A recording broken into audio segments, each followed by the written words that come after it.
Hi guys! For today's video, kukunin na natin ang bonus transporto. Kung nag-apply ka ngayong September guys, kailangan bago katapusan ma-apply mo na, baka ma-expire na at hindi mo na magamit. Pag pala pupunta ka dito guys, kailangan nakaprint na yung QR code mo, tapos meron kang picture at yung card identity mo. Nung nagpunta kami dito guys, 5 o'clock. Kaya hindi pa mahaba-haba yung pila, pero nagtagal din kami ng mga 1 oras. Kasi 3 sportelo lang yung nakabukas. Isa sa may bonus, isa sa mga walang bonus, tapos isa sa may appointment. Yung sa may bonus, sakto pang nagpausa, kaya natagalan. Pero okay na din yan guys. 2 months mong ticket sa bus ay magiging 12 euro na lang.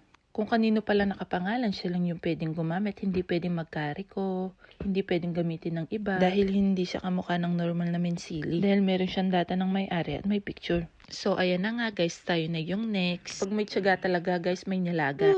Kung gusto niyo ng sinigang, pwede rin. Nakapagbayad na nga ako guys. 36 plus 36 sa 22 minus 60 is 12 euro.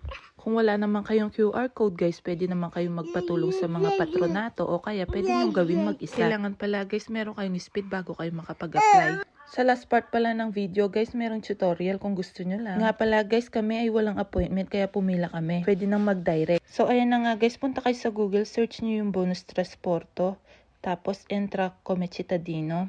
Tapos, ayan, speed.